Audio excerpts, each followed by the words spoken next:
Good morning and welcome to the East King Chambers Coalition webcast for Tuesday, May 5th, 2020. I'm Joe Fain, President and CEO of the Bellevue Chamber, one of the 11 chambers of commerce on the East Side who are part of this coalition. I want to start by thanking our coalition sponsors, Puget Sound Energy, the Port of Seattle, Seattle-King County Realtors, Comcast, and the Boeing Corporation for their support. While our roads have been uncharacteristically quiet these past several weeks, we know that this is just a momentary reprieve from our still burgeoning and growing region.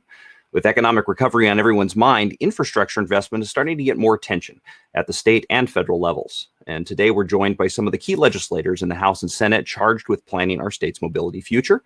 And over the next hour, they will share their vision for the session and beyond while taking your questions. So please use your Q&A function on the screen at the bottom of your screen to send in the questions that matter most to you and your organization. We have a lot of great presenters here on today, and we've got their microphones and their cameras turned off at the moment so that we can give full attention to the order of the speakers that we're going in. So I'll just remind our speakers that it's when your turn to pop on to go make sure that you're reactivating your mic and your camera. Now, of course, every good program needs a host, and we could think of none better for the role than our state's former Transportation Secretary, Paula Hammond. Paula served in that position from 2007 to 2013. She's a national figure on transportation issues and is the current Senior Vice President and National Transportation Market Leader for WSP USA. Hopefully, Paula, you are able to join us now.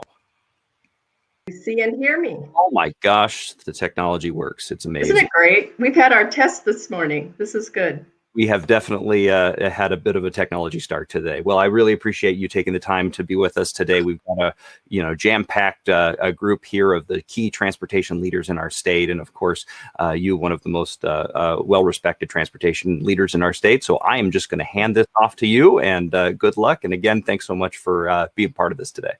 Thank you, Joe. I'm so happy to be here. It's been hard to be at home watching and working from home, but watching this critical challenge we have in our state. It's great that today we have the brain trust with us of our legislators who are hopefully going to help us figure out how to get out of this mess, come out better and stronger. Whether it's the pandemic or I-976, or now I hear killer hornets are on the way, we have our challenges. And first, this morning, I think what we'll do is we'll look back a bit on this last session and how the legislature dealt with the I-976 challenges and shortfalls. And then we'll talk a bit about what's next and what our future brings for us in transportation in our state, perhaps even the country. We'll start with Representative Jake Fye. Representative Fye represents the 27th District of Tacoma, was first elected in 2012. He's the chair of the House Transportation Committee, where last year he introduced the Green Transportation Bill, incentivizing electric vehicles and alternative fuels.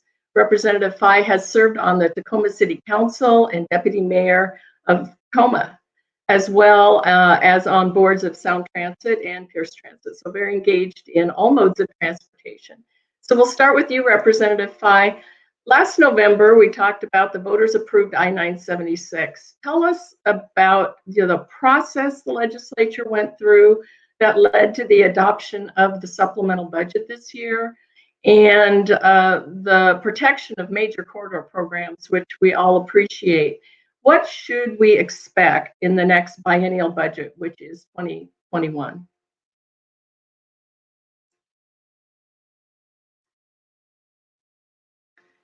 Transitioning.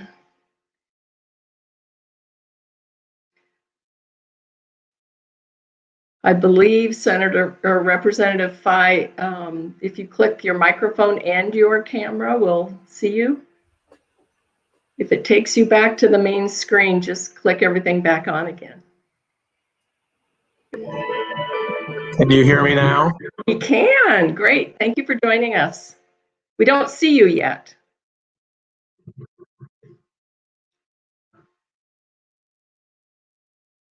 It says the camera is still off, and the but microphone. we'll see. Yeah.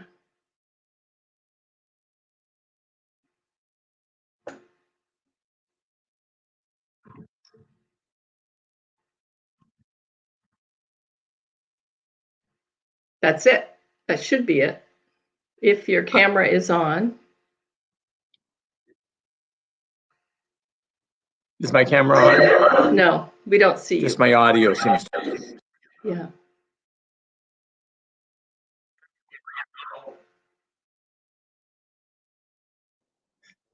So let me go ahead and start because I know you have a limited amount of time. As long as you can hear me, I think that'll work. Is that yeah, that's okay? Great. Thank you. Yes, please. Okay. So I was very fortunate as a new chair coming into the 2019 session to have a great ranking member, Representative Barkis, to work with, and some great vice chairs. I think Vandana Slatter is on the call as well today. One of the first things we did as Democrats is we put together some principles, our leadership team in transportation, and we asked the Republican ranking and assistant ranking members to do the same. And quite frankly, a lot of them lined up, protecting the vulnerable, trying to not do real harm to projects, to be able to, so that we wouldn't totally disrupt or have to cancel a project, and shift as much as we could from the multimodal expenditures to the gas tax. And that was particularly budget items that were formerly paid for ferries and for the state patrol. And then we utilized an account that we had been going to construction. It's the equivalent of a construction tax on transportation. I was really well served because we had an extensive amount of time to continue to scrub the budget. As you may recall, the governor had paused the projects, and so we took advantage of the pause and the delays in those projects and traditional underruns to work our way through the budget, keeping in mind that this budget for this supplemental budget was for less than a full biennium. So we did have some revenue from the car tabs that we could rely on. We did not rely on the car tab monies that would be collected after the initiative passed, but we did have the revenues that were collected prior to the initiative, which also means that we're further short coming up for the next biennial budget. So we're now in a worse state of affairs because of the coronavirus. From a transportation standpoint, I think the Secretary of Transportation has indicated that it's about $100 million a month at the current rate of revenue loss, which is about 38%. And we're also still waiting for the resolution of 976. So we're faced with a lot of challenges and uncertainties. There's really no way to predict the economic recovery and when that will kick in and at what level that will kick in and when. And for instance, we don't know what the future is going to be of transit usage either, given the constraints that we now face with social distancing. So coming up into the session, we were going to have to address an unknown revenue forecast with those lost revenues. And those revenues that we haven't been collecting, those are revenues that we've been counting on in this year and future years. So we will be short whatever revenues don't happen because of the coronavirus. We will have to find a way to fund multimodal going forward, whether it's depending on the outcome of the initiative, but in any event, we'll be looking at what the best way to fund multimodal expenditures are. And we face an unfunded 500 to 600 million need for replacing culverts in the next biennium.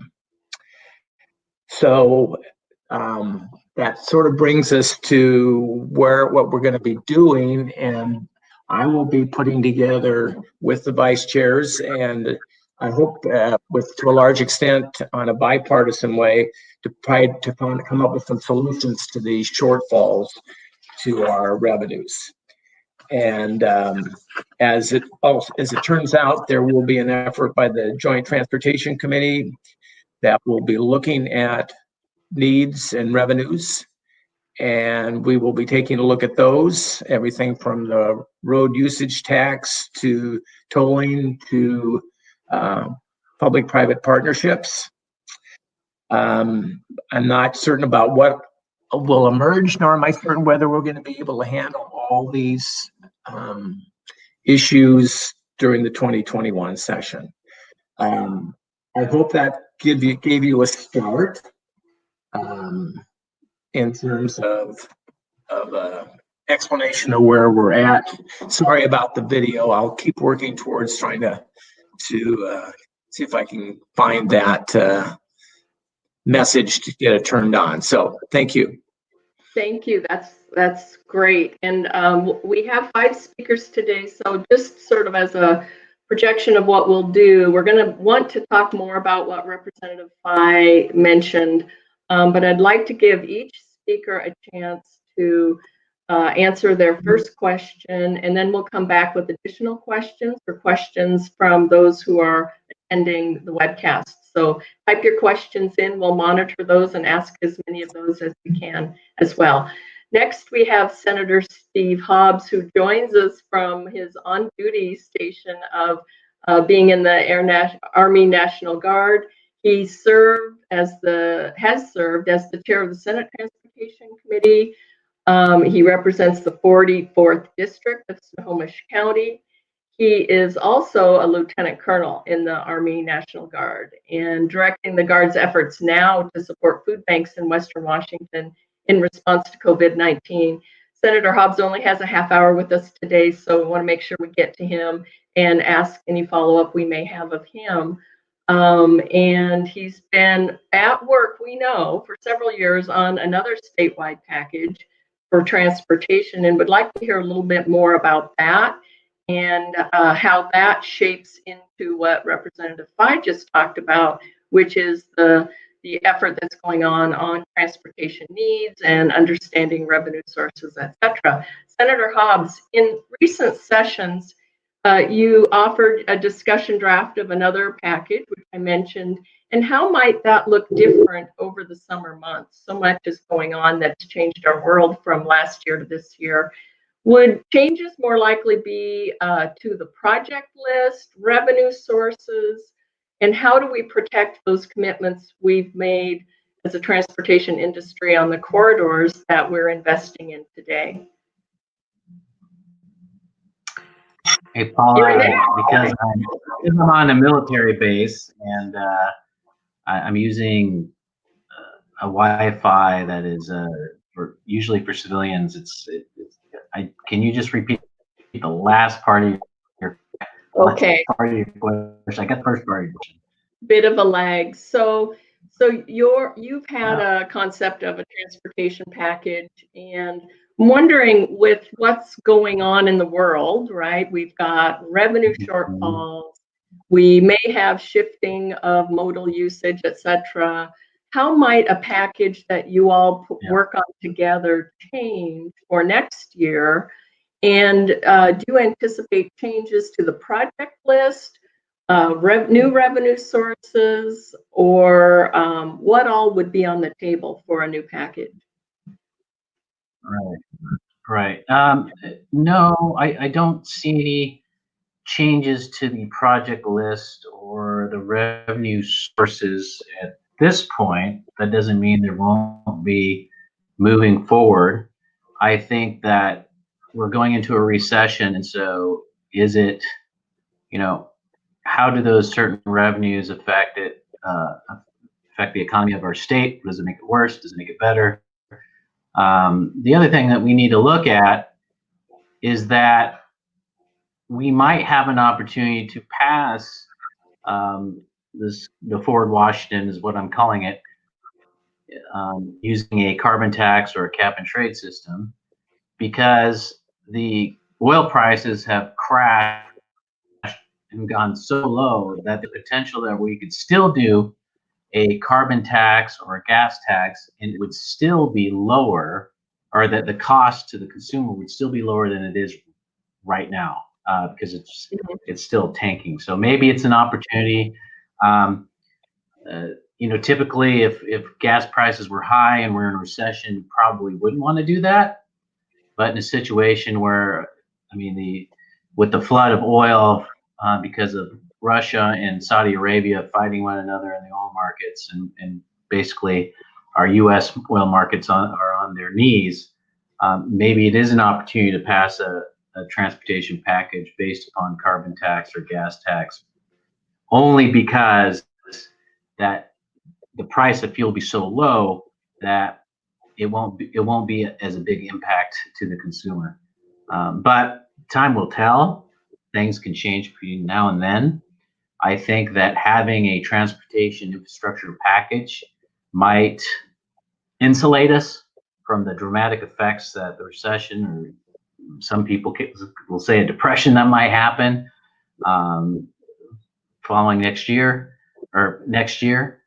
Just like when we passed, I wasn't there for it, but when the legislature passed the 9-cent and 5-cent, it did give us a little bit of cushion during the recession, because there were so many construction projects that were going on at the same time.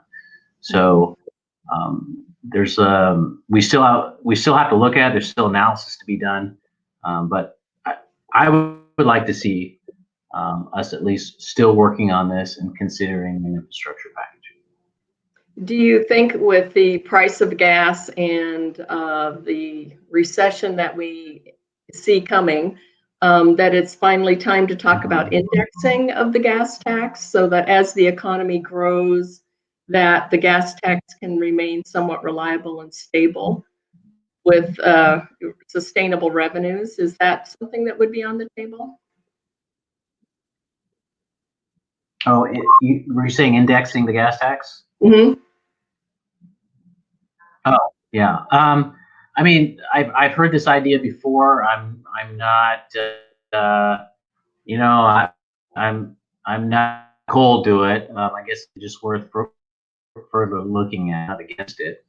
I think one of the main problems looking forward in the future is, how much longer can we rely on the gas tax itself to Right. have, for a stable source of revenue going in the future. And that's why, we need to look at the road usage charge. We need to look at 18th Amendment protection of that. But those are hard problems to solve, to pollution to the road usage charge. Will the work group or the transportation needs group that Representative Fye mentioned have their work done in time for the 2021 session? I don't know how they're going to be able to do it. That doesn't mean that we shouldn't at least still continue to talk about it. If at least we can pick up on it when the 2021 session starts, so that we can take their existing ideas that they had and kind of run with it. I have my doubts that it'll be complete, just because of the problems of COVID and meeting, and we're as you can tell, even with this meeting, we're having some problems bringing up video and audio. It could be. It doesn't mean that we shouldn't charge ahead and at least take the work that this group will be putting together. Great, thank you. I want to move on so our other speakers have a chance to talk. Next, we have Senator Curtis King, hails from Yakima and represents the 14th District. He's currently the ranking Republican on the Senate Transportation Committee and has served as chair. My notes say since 2015, but I think it's been since 2013. Maybe you were co-chair for a while there. He sponsored the Connecting Washington transportation package in 2015, which infused $16 billion into the mega projects and regional congestion relief, as well as road safety, maintenance, preservation around the state. So Senator King, thank you and welcome. I'm sure that your leadership in previous revenue packages helps prepare you for the challenge to build a new support for statewide transportation funding, especially in these current times. Can you tell us how current events and perhaps the political environment will affect efforts for a transportation revenue package going forward? And well, maybe answer that first.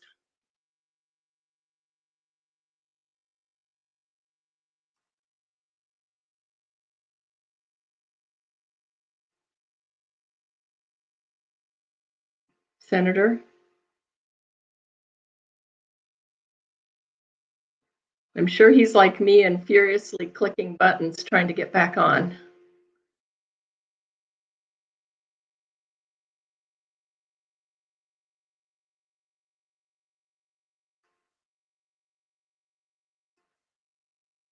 Maybe we move on while he works on that. Okay, Senator, I know you're trying, so just let me know when you're there and we'll come back to you. Let's move to Representative Vandana Slatter. I'm sorry, I bungled your name. Representative Slatter is from the 48th District, right there in Bellevue on the east side, is the second vice chair of the House Transportation Committee. Before joining the legislature, she was a member of the Bellevue City Council, where she served on the East Side Transportation Partnership. She's a licensed pharmacist, worked for over 20 years as a clinical scientist, and served as a member of the Washington State Board of Pharmacy. Representative Slatter, I hope you're transitioning on. I'll ask your question. Tell us a bit about the transportation challenges your constituents face in the heart of the East Side. Interstate 405, SR 520, both run through your district. Should we expect additional investments in these highways in the recent transportation funding package? Good morning. Can you hear me? We can. Okay, great. So I'll shut up. Excellent. It's great to be here. Thank you for inviting me to this event, this prestigious and lovely virtual event. Paula, it's a pleasure to meet you. Thank you so much for your long public service. I learned a little bit more about you before I came onto the call, and you certainly have quite a lot of knowledge regarding transportation infrastructure, and a lot of credit to what we have today. So your question about the East Side, I mean, I think, you know, all of us, we've heard many times before, all of us are in this together. You indicated that my background as a healthcare professional, I think I'm sort of getting a chance to view transportation from the lens of a person who is in healthcare, and it's inextricably linked right now. The virus is affecting, you know, how we move around, how we do business, and you know, the East Side especially. I think what I think it's going to mean is we have to emerge smartly from this crisis. We certainly are dealing with it smartly, but what we're seeing is that in flattening the curve, we're also reducing our transportation revenue, which we will not get back, as Chair Fye mentioned, you know, there's $100 million a month that we're losing, 38%. That equates to, you know, about 45% drop in ridership and all of that. And so I think I've heard some interesting facts. New York City is seeing an increase of 30% in bike ridership. Milan is greatly expanding their bike lanes. So this is a concern when we think about funding for big projects that I don't think we're going to necessarily stop prioritizing, because we do intend to emerge from this crisis. I think we're going to see that. But it also is an opportunity to think about what the future is going to look like, because we're not going to emerge quickly. And so, you know, if we have to be physically distant, how does that work in transit? When you have crowded buses before, what will we do now? When we think about revenue in terms of gas tax, how does that play out? And I think that we can look at it certainly, as obviously with very much caution and concern about timeframes. The good news is that transportation structures, as you well know, Paula, are long-term projects. So there's some resiliency built into that. Things don't happen immediately. So you can sort of plan for things a little bit longer. And I think we have to look at that. What I noticed in the last session was that we had people coming up with ideas before coronavirus that were looking at how we could better prioritize our transportation infrastructure and revenue. And Chair Fai, mentioned a few of these things, and so did everyone else who's spoken already. And part of it was because we look at priorities and principles. And I have to say that working on the Transportation Committee, it was my second session. It was really great to see the bipartisanship, the transparency, and the common ground, because all of us really need transportation to be able to do what we do, whether it be getting services and needs for our families, whether it be the business that we do.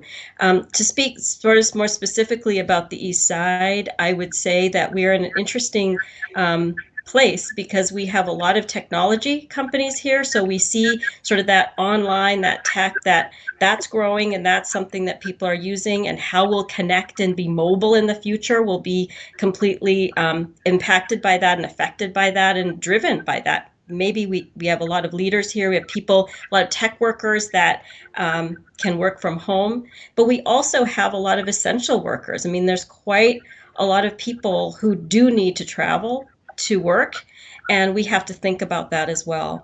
I would like to say that we're going to continue to prioritize our big projects like 405. These are important systems. These are part of the veins and the arteries of our state for freight, for travel, for traffic. But at the same time, we are going to have to look at novel forms of funding. And I'm happy to speak in more detail on all these things because it was a long answer. Thank you. Oh, that's wonderful, because we'll come back.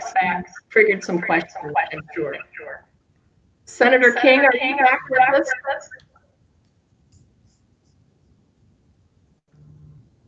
If not, we'll keep waiting. He'll be back. Representative Barkis, Representative Slatter, if you could mute your phone there. Representative Barkis, are you there? Oh, there's Curtis. Okay, wait a minute. Sorry. Here we go. Perfect. All right, I've already introduced you. Let me ask your question again.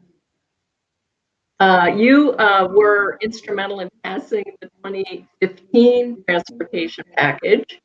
Thank you very much. And you know how hard it is, and the challenge of getting coalitions and support for transportation revenue investment is broad. And it's a difficult task, especially in these current days. Can you tell us how the political landscape and perhaps even the post-COVID landscape will affect efforts for transportation package, and is there new approaches needed in that? Well, there's been a variety of changes, obviously, since we passed that package in 2015. The one that's most obvious, obviously, is that the Republicans are no longer in control of the Senate. And that there has been, I think, on the Senate side, numerous changes of the type of senators that are there, and a lot of on the Democratic side, and I'm not picking on them, but there are a lot of newer members, and I'm not sure that of those members that transportation is one of their priorities. So I think that's going to be a challenge. I think that when we had control, it made everybody kind of work together, and I don't see that necessarily happening mainly in the Senate, not so much between the Senate and the House. From my standpoint, I believe I have a very good relationship with Representative Fye and Representative Barkis, and we've worked well together in crafting the last two budgets. But going forward, we're going to be facing at least $1 billion in deficit from the COVID virus. At least that's the projections at the end of this biennium. And I think it could be even higher. Depends on how rapidly our economy gets back to where we were. But then we also have the, anywhere from 450 to $750 million loss with the passage of I-976. So I think we have some real challenges. I would say that our biggest challenge is going to be, well, if we have all of these deficits and we have an economy that is not strong, it's not moving forward, it's difficult then to come back to the public and say, well, we need more of your money. We got to raise the gas tax. We got to implement a carbon tax. We got to do this and have the public buy off on it. If the public is in a place where they're hurting, it's very difficult for us to come back, in my opinion, and say, well, we need more of your money. So I think those are the challenges that I think we're going to see as a new package comes forward. What's your sense on how to stop the bleeding? The transportation operations, the projects that have been being worked on, even back in the nickel and TPA days, the corridors like 405 that are finally getting to the place where these projects and these corridors are going to work again. How can a revenue package or some argument be made to support fulfilling those commitments that we've made and are trying to follow through on? Well, again, I think that's going to be one of the challenges that we look at, is we have made these promises. I think most of the promises made on the nickel and the TPA have been pretty much fulfilled. What we're working on now has mainly come out of the 2015 Connecting Washington package.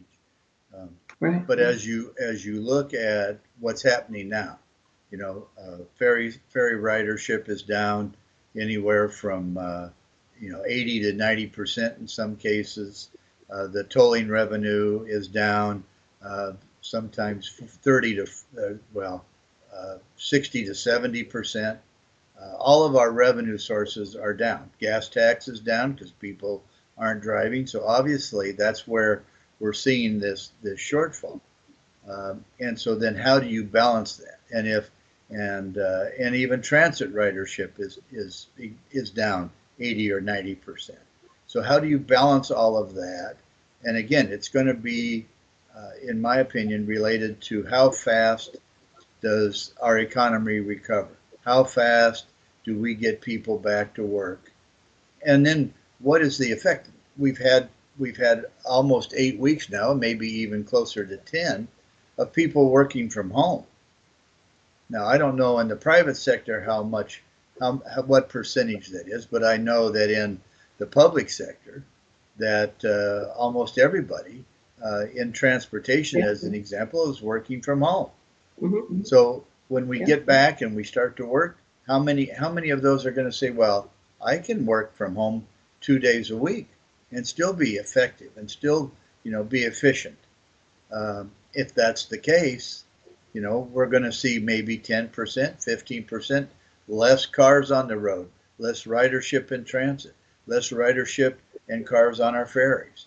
We have to look at all of that and what it does for us. So maybe that takes some of the pressure off for a year or two, that allows us to maybe move some of those projects out. Not that I want to do that, but we got to look at the reality of all of this and how we can make it work. Great. Could I ask you also, while I have you here, your thoughts on preservation of the system, asset management. I've heard you talk about it in the past.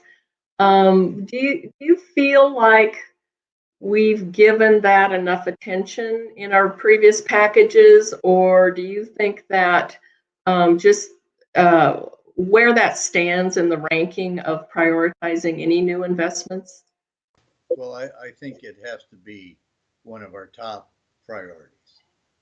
When you look at the nickel and the TPA, there were lots of projects and very little of that money went for maintenance and preservation of the existing system. Mm-hmm. Now here we are 15 years later. Those projects, new projects, are pretty well completed. There's a few left to do, but very few.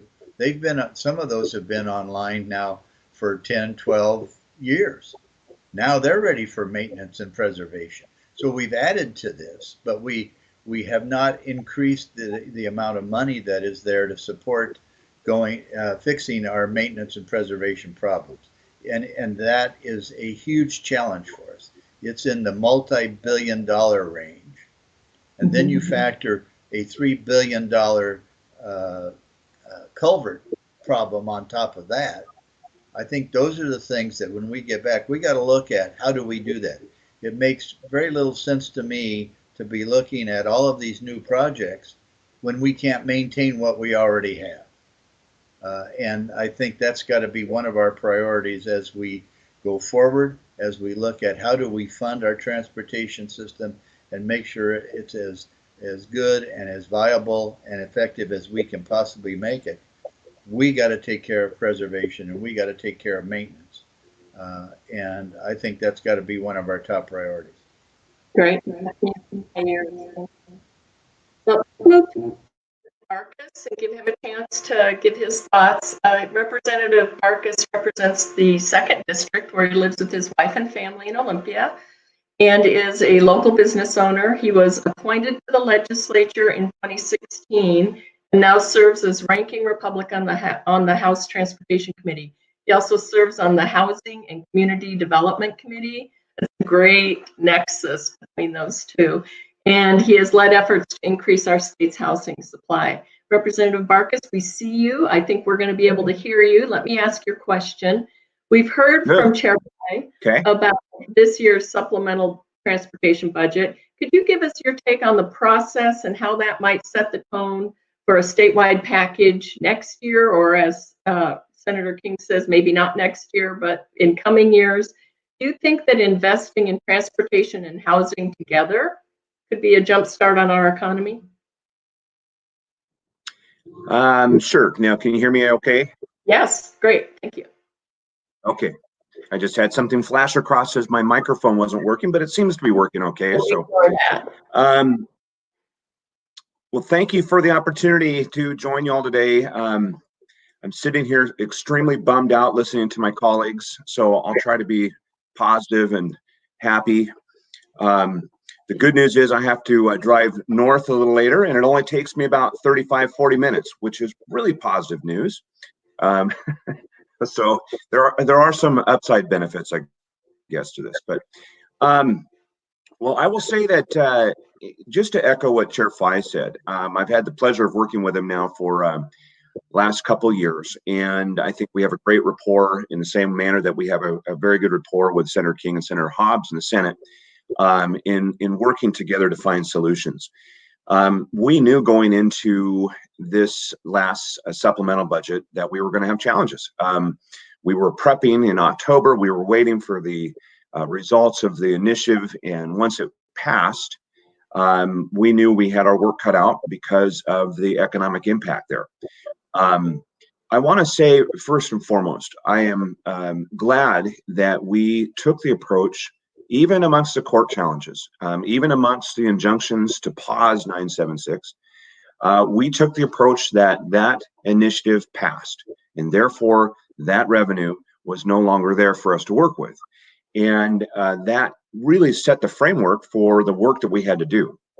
As Chair Fye said, we looked at each of us in our own camps, came up with different ideas, and we looked at some commonalities and prioritization, whether it was preservation, maintenance, and projects, and so forth. And when we sat down and got together, we threw them up on a whiteboard, literally. It was pretty amazing to see that we were about 70% there in our agreement, in looking at what we had to do. Now, what came out of that process, and I think this is a really critical point moving forward, is we dug and we looked into all of the different departments, from the ferry system to the State Patrol to WASDOT to projects. We did a lot of research looking at the dollars spent. What are the prioritizations? How are they functioning? How is the money being spent? And where can we tighten up here, shift here, do different things? And you have to understand that we literally only had weeks to do this. So if you can imagine, if we had a long period of time to do, like we're doing now in the interim, we would have a better chance at getting even more into the operations. And what we found, Paula, was that we were able to really look at prioritizing dollars. We were really able to look at how projects were running. And, we wanted to get those projects unpaused. But it was very interesting to me and to my colleagues when we pushed WASDOT on information about these projects. We found that a lot of times it wasn't a matter of pausing the projects. It was a matter of they couldn't complete the projects for a myriad of reasons that were causing delays, and therefore the monies weren't being spent. So we were able to reallocate those funds. And it's kind of the same thing when you look at departments, when you look at the agencies, whether it's DOL or others. The way the budgeting works is they estimate what they're going to need, money's appropriated, they spend what they have, and then at the end of the day, before the budgets, we kind of come back and say, well, did you spend all your money? And most of the time they'll say yes, we need more. But other times, they really look at it and say, well, no, we didn't do this, we didn't do that. So we were able to kind of take a look at those dollars. That framework has to be the framework that we use moving forward into this next budget cycle. It is almost incomprehensible in my book to be thinking about revenue and taxes in a time when our economy and the people of the state of Washington are impacted so severely by the COVID. And the impacts are going to be long lasting. We are in a recession. We are in a dire economic situation. And I think it's going to take a long time for people to recover. So it's going to be very difficult to even talk about taxes. Now, we're going to have those conversations too, because there's two sides to the ledger, revenue and expense. So we have to have the revenue conversation. And I agree with Senator Hobbs in the sense that, with the price of oil coming down and the gas costs coming down, may have a lesser impact on people if you look at that gas tax. But I think the crux of our business has to be budgeting via prioritization, looking at efficiencies, digging into operations. We have to have tough conversations about contracts, about negotiations, about how our employment and labor pools work and the costs associated. We have to look at our own other agencies impacting our ability to do jobs, to do these things, i.e. the Department of Ecology, the GMA regulations, all the things around the aspects that make completing construction projects so expensive and timely. So these are going to be key points that are going to, take our time as we look at it. On the fish culvert issue, we may have to go back and revisit that. We know we need to get this done. We need to protect our salmon. We need to do that, but we are on a time frame, and that time frame is going to be skewed because of the impact of COVID.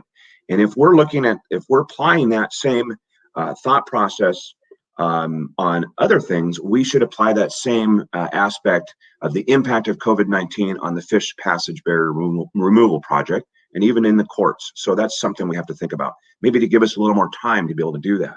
And so we can allocate those dollars as necessary. But the good news, the takeaway is you got a great team and a team that's willing to work together. And transportation, as you know, Paula, is a very bipartisan arena. And we like to put the politics aside as much as we can and get in the policy and make sure we can keep the people of the state of Washington moving effectively and efficiently. And last thing I'll say is this. Vandana has been great to work with, and all of us bring different perspectives from our regions and our districts. We have to look at this from the entirety of the state. Not all areas in the state can rely on bicycle transportation or even public transit.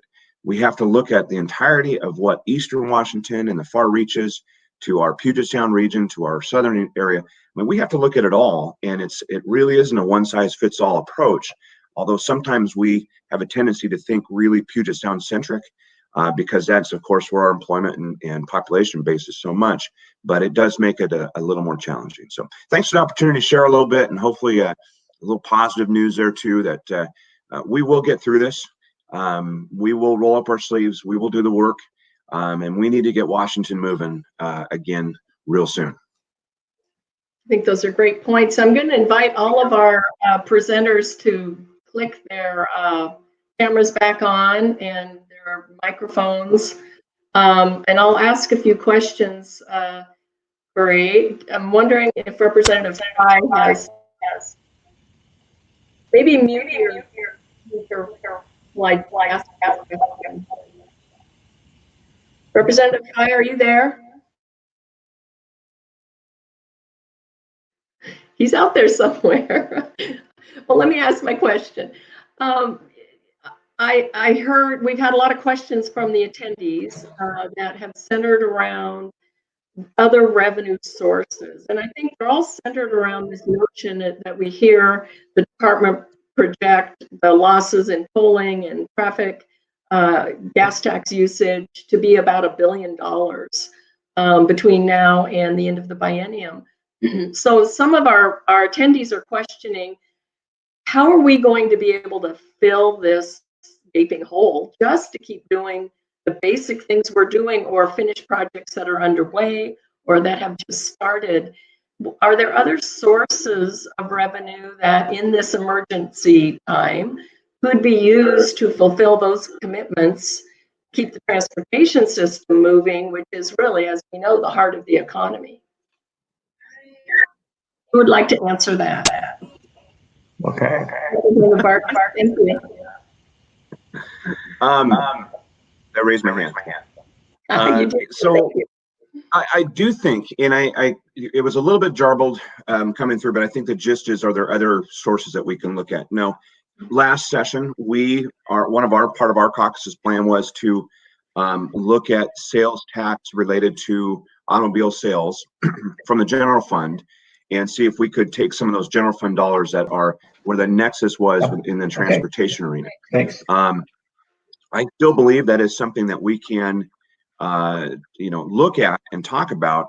But of course, with the budget shortfalls facing the general fund, it's going to be a little harder sell there. But other revenues can be looked at within the context of, again, it has to go to prioritization. So, in some areas, some agencies, our ferry system, others, we might have to look at, how that is operating and what piece of revenue we can take from there and put over here. But I think there's going to be a bigger nexus between the overall budget and the transportation budget. As you know, in all your years of working there, we're on our island within the transportation arena, and we don't have access to other revenues except for the very limited stuff that comes into us. Right. Anybody else want to touch, Curtis? Thank you. So I agree with Andrew, or I should say Representative Barkis, to make this official. But I like this concept of taking the sales tax on cars and trucks. There's more of a nexus there to transportation than there is to the operating budget. And I know for a fact that when we passed Connecting Washington, we looked at if we use those monies, because we were working on sales tax on highway projects. So because we had been collecting a sales tax on highway projects, and as of this year, that's coming off. So we're no longer taxing ourselves on highway projects and moving that money into the operating budget. Finally. So from my standpoint, the operating budget already owes us because we shouldn't have been doing that to begin with. But here and there, if you seriously looked at using those monies from the sales tax of cars and trucks and investing those in the infrastructures that we all believe we need, We showed on, I think, I want to say 6 to 8 different projects that by investing in those projects, the return to the state off of what they were, or the operating budget off of what they were giving up was 3 or 4 times that amount. And the example I always used was a little project in Ridgefield, which was an $8 million overpass across the railroad tracks that allowed to open up 42 acres of land that had been reclaimed from a brownfield development. 240 some million dollars of investment would then be an increase in property taxes, the increase in sales tax, all of those things that go into the operating budget.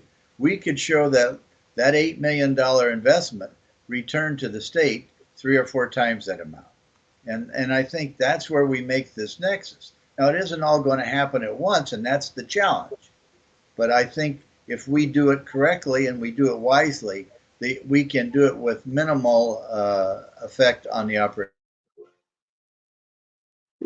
Thank you. You know, we think about these projects just on the east side, the improvements between Renton to Bellevue that are ready to come and happening to connect that corridor, I-90, the work at SR 18 leading up to the interchange and the interchange, just making all of these key freight corridors work.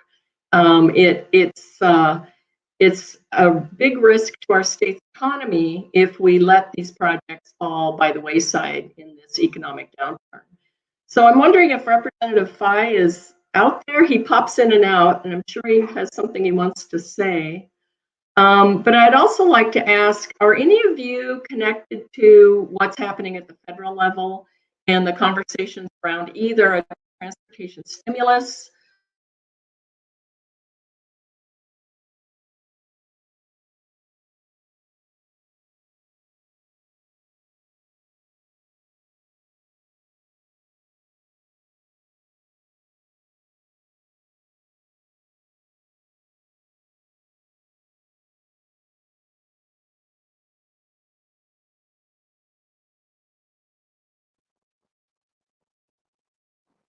I lost you guys.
And so we're facing a big shortfall in federal funds if they don't fix it by October of this year.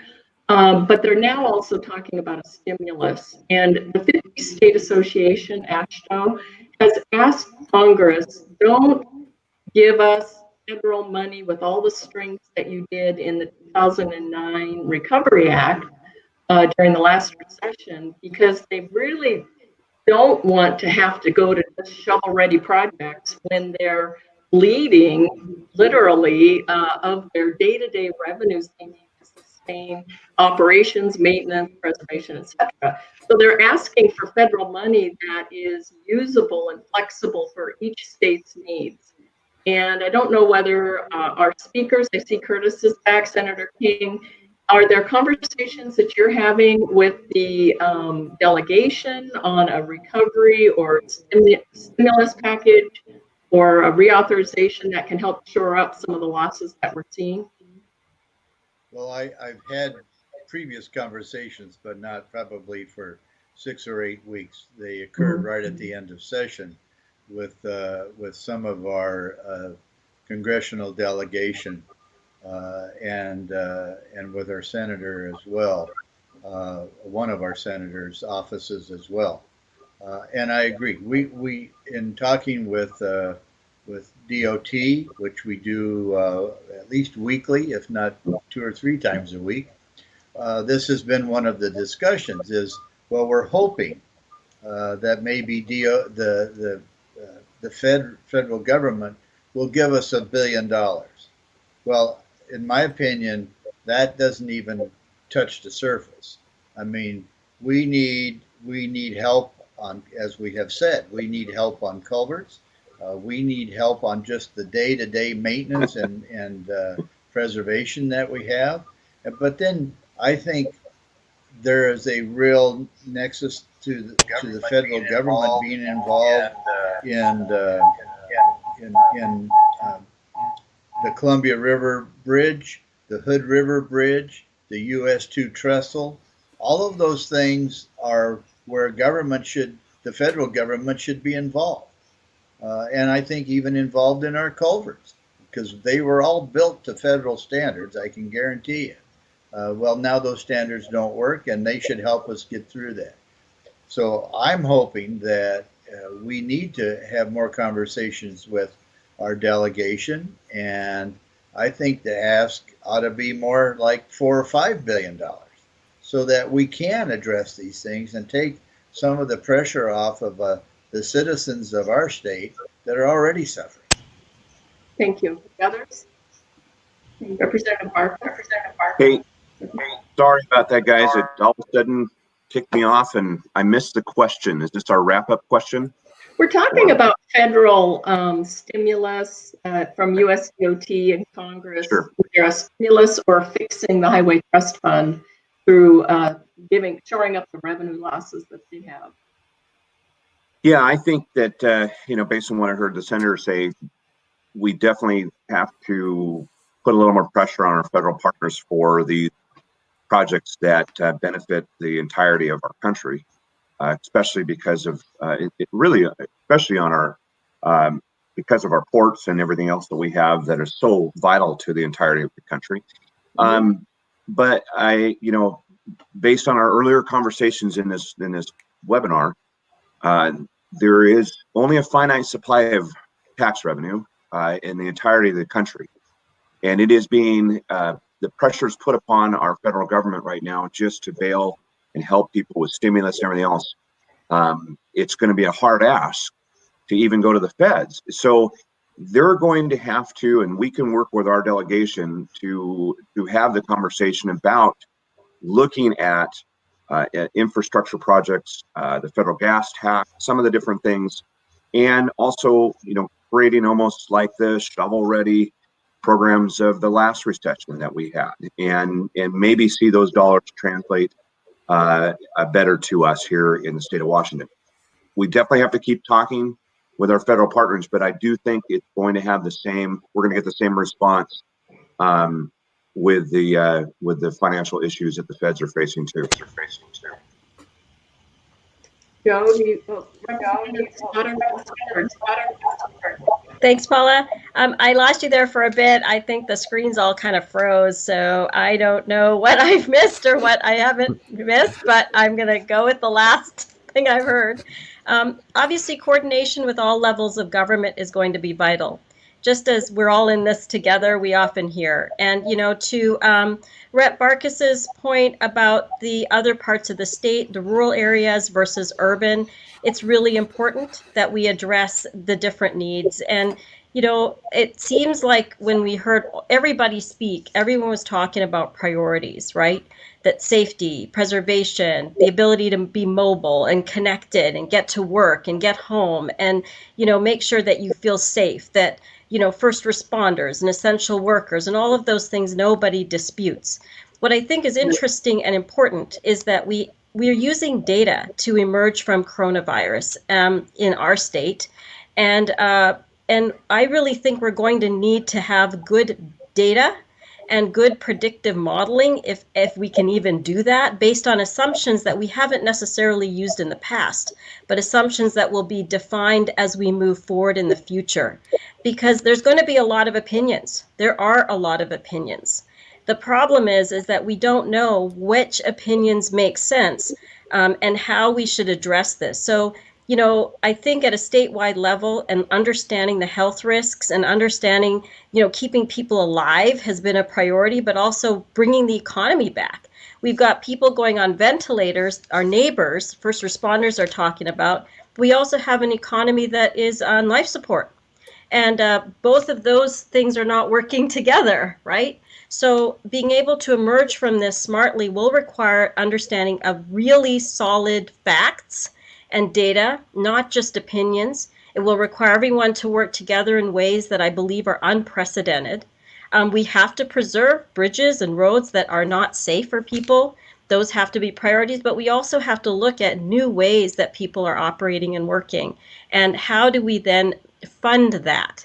And that will require people understanding why we're making decisions, how we're making decisions, so that if their dollars in order to build economy and jobs are going to matter and people are going to feel like they're being part of it, that they actually understand what it is we're making decisions based on. And our assumptions have to be very, very clear. So I would, like to advocate for priorities and transparency as we build out these models and we look to different and new sources of revenue that have been discussed here today. Thanks. Joe, I'll turn it back to you.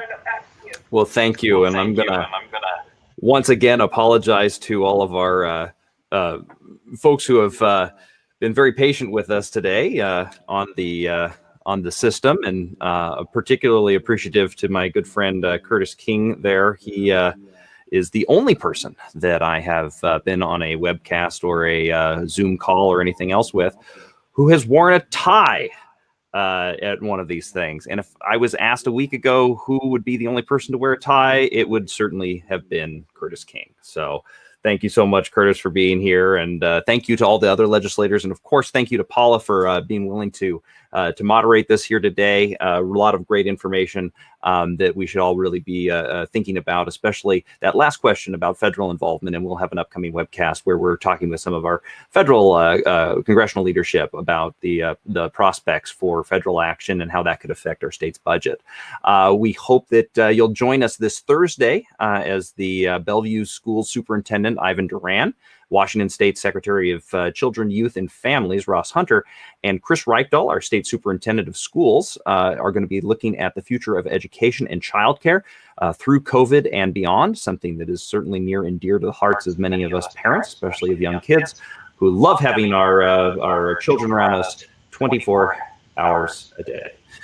You can register for these and other programs at the conclusion of this webcast or at eastkingchambers.org. As always, stay healthy, stay safe, and we will see you next time.